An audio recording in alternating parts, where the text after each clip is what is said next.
you hear about slavery for 400 years, for 400 years, that sounds like a choice. Like, you was there for 400 years and it's all of y'all?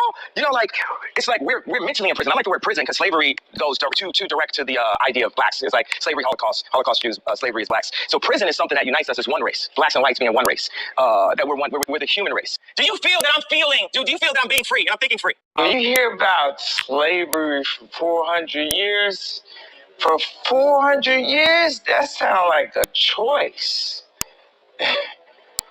Like, you was there for 400 years and it's all of y'all? I don't believe that slavery existed. Well, at least the way that we were taught. I definitely don't believe that slave ships existed. Over the past 10 years, more research has shown that it is a possibility that slave ships never existed, along with the actual debate about slaves. Were they labor workers or were they slaves?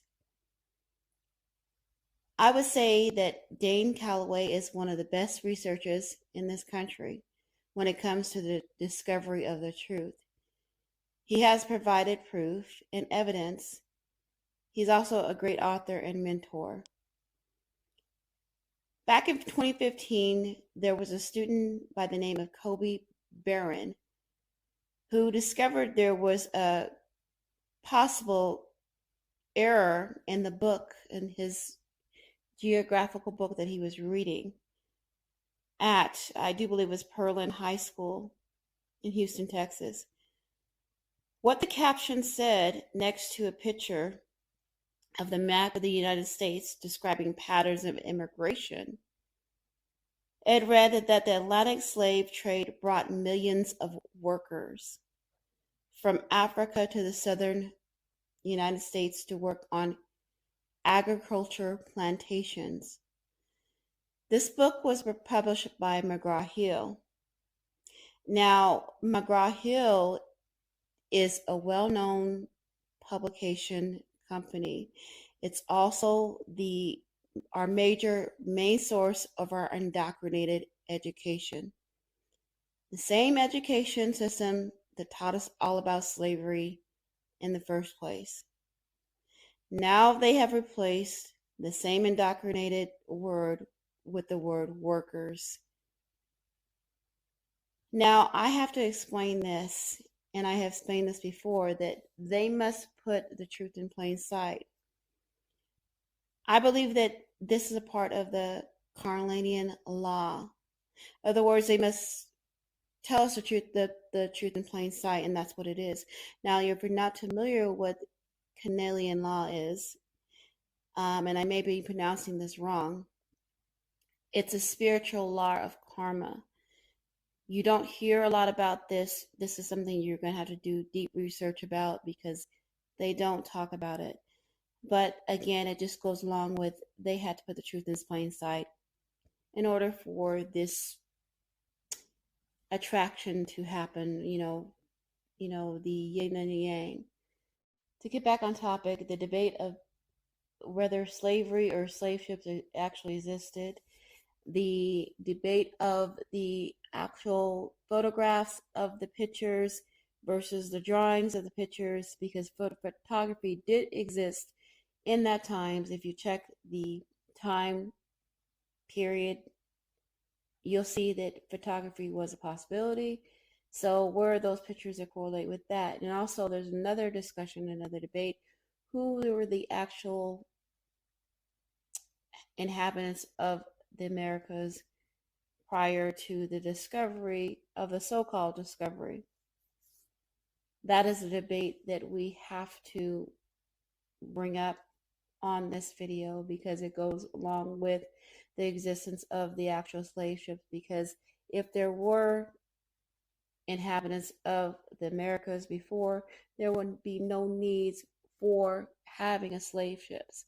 Okay, now this is going to bring up the topic, well, if there was no slave ships, was there a possibility of still being slaves?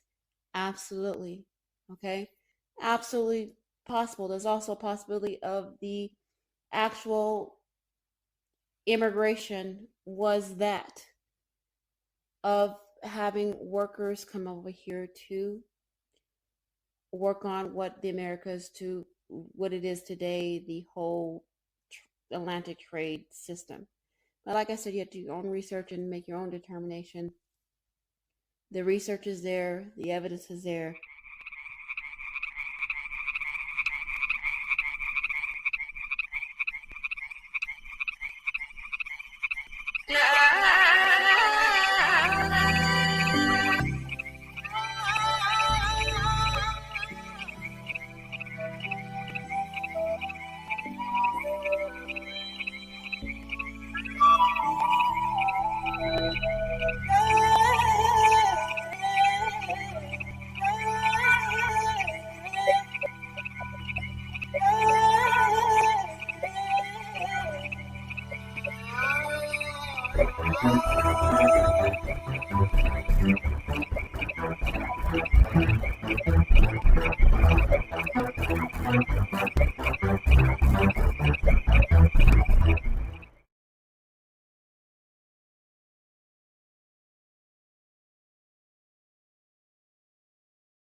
We have to deal with the marginalization that has come from the 400 years of slavery that you said for our people was a choice. Frankly, I'm disappointed, I'm appalled, and brother, I am unbelievably hurt by the fact that you have morphed into something, to me, that's not real.